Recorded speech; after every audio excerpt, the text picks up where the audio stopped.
नमस्कार स्टूडेंट्स, मैं प्रियंका स्वागत करती हूँ आपका केडी क्लासेस में। तो स्टूडेंट्स, आज हम आप पढ़ने वाले हैं रेशियो एंड प्रपोर्शन। तो आइए शुरुआत करते हैं।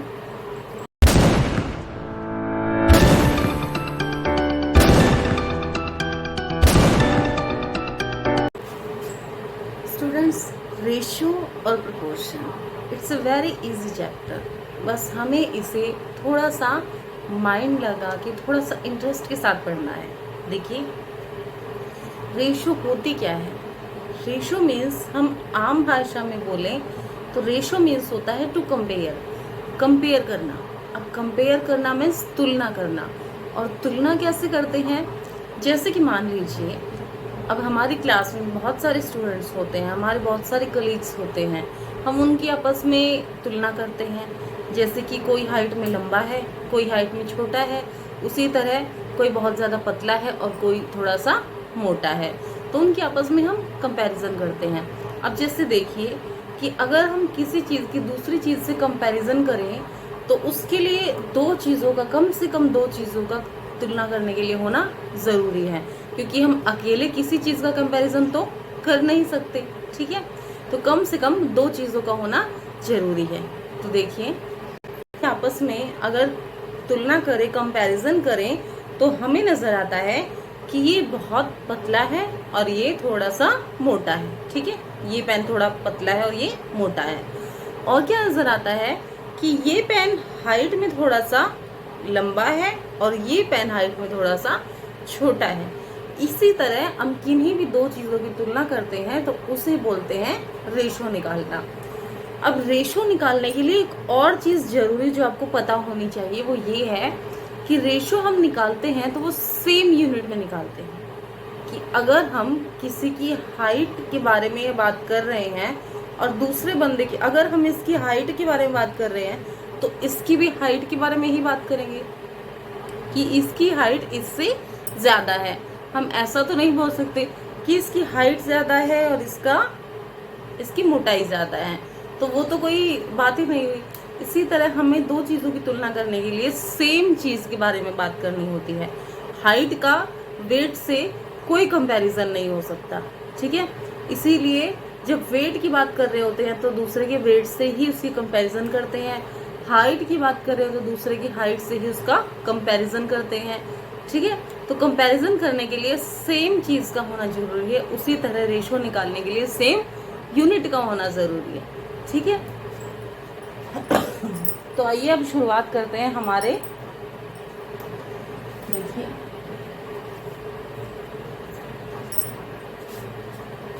तो आइए शुरुआत करते हैं हमारे टॉपिक की।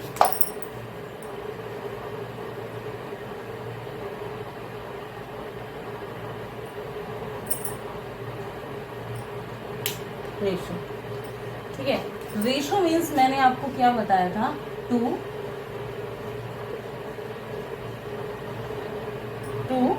कंपेयर। ठीक है, कंपैरिजन कैसा? दो चीजों में जो कि सेम यूनिट में हो। ठीक है, जैसे कि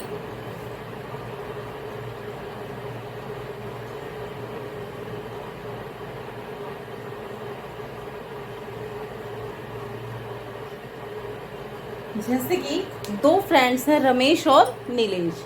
हमें उनकी हाइट का कंपैरिजन करना है। एक की हाइट है 140 सेंटीमीटर और एक की है 120 सेंटीमीटर। ठीक है, तो अगर हम इनकी रेशो निकालें तो कैसे निकालेंगे? रमेश के लिए R और नीलेश के लिए N। रमेश और नीलेश की हाइट का रेशो निकलेगा 140/120।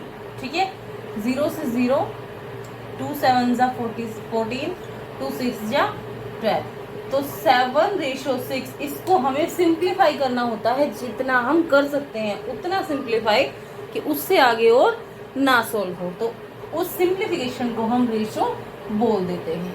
ठीक है, उसी तरह अगर हम इनकी एजेस, जैसे कि इनकी एज कितनी है, इसकी एज है 14 और इसकी एज है 10।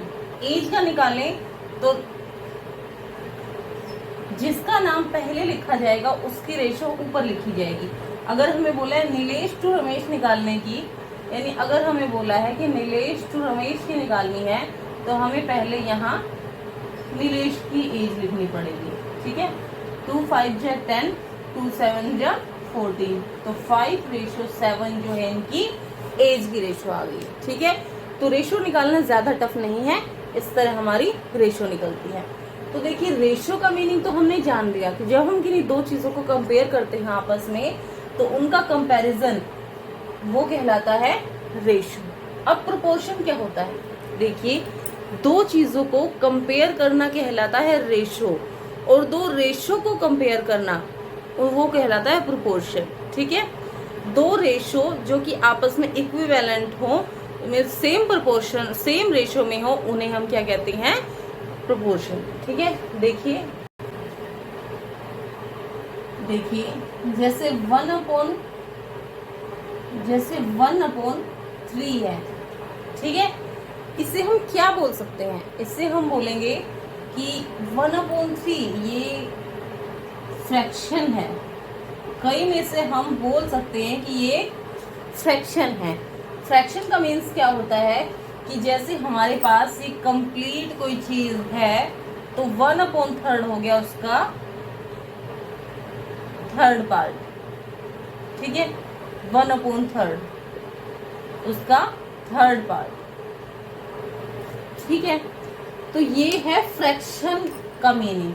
लेकिन 1/3 का मतलब, जो रेशो का मतलब होता है, वो होता है कि टोटल में से 1 पार्ट उसको मिला और 1 पार्ट उसको। ये है कि 3 में से 1 पार्ट। ठीक है, तो देखिए अगर हम इसको रेशो के नजरिए से देखें तो इसका मीनिंग क्या होगा? हमारे पास 10 एप्पल है। ठीक है, ये राम है और ये श्याम है।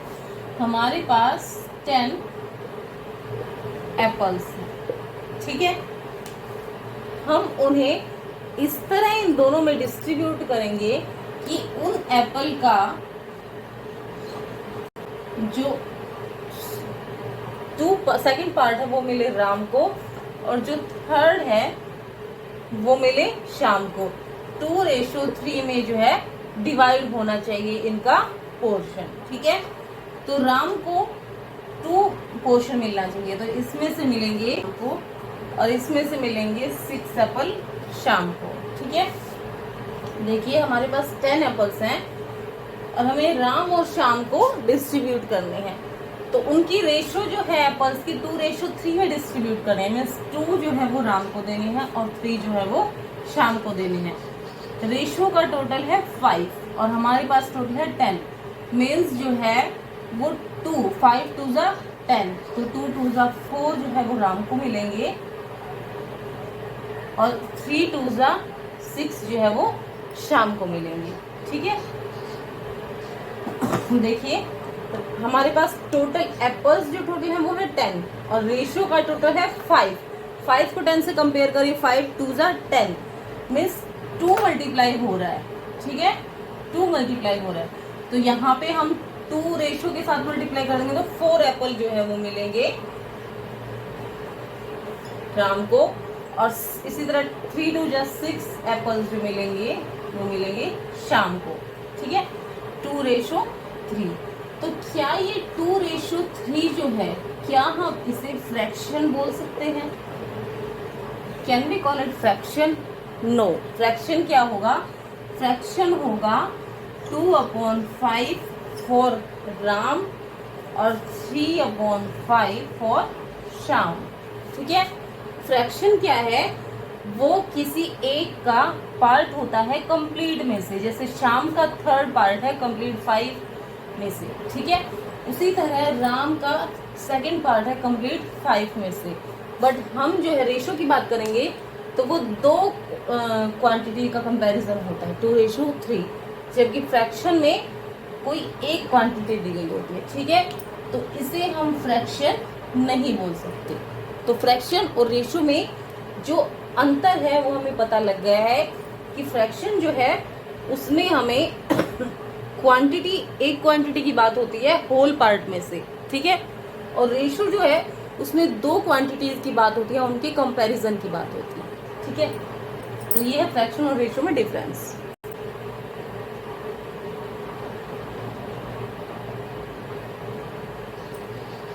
देखिए, प्रोपोर्शन की जब बात हो रही है तो प्रोपोर्शन मीन्स मैंने आपको बताया था कि जब हम रेशो का कंपैरिजन करते हैं तो वो होता है प्रोपोर्शन, ठीक है। अब जैसे मान लीजिए हमारे पास एक रेशो है 2:3, ठीक है, और एक और रेशो है 4:6। जब हम इसकी बात करते हैं तो 4:6 को सिंप्लीफाई करें तो 2:3 आएगा, और वो भी 2:3 है। तो मीन्स ये रेशो आपस में इक्विवेलेंट है, जिसका साइन ये होता है, प्रोपोर्शन का साइन ये, ठीक है। जिस तरह रेशो का साइन होता है 2 बिंदुएं लगाना, उस तरह प्रोपोर्शन का साइन होता है 4 बिंदुएं लगाना, ठीक है। तो ये रेशो इस रेशो के इक्विवेलेंट है, इस साइन से पता चलेगा 4:6। और क्या हो सकता है कि जैसे 6:9, इन्हें भी अगर आपस में हम सोल्व करें तो 3 2 6 और 3 3 9, वो भी 2:3 ही आ जाएगा, ठीक है, 2:3। तो ये रेशो भी जो है वो इसके इक्विवेलेंट है, आपस में ये और ये सभी रेशो आपस में प्रोपोर्शन में है। प्रोपोर्शन मीन्स सेम रेशो में है, ठीक है। तो प्रोपोर्शन मीन्स जो है वो है सेम रेशो, ठीक है। मीन्स अगर हम उन्हें सिंप्लीफाई करें तो रेशो जो है वो सेम होगी, ठीक है।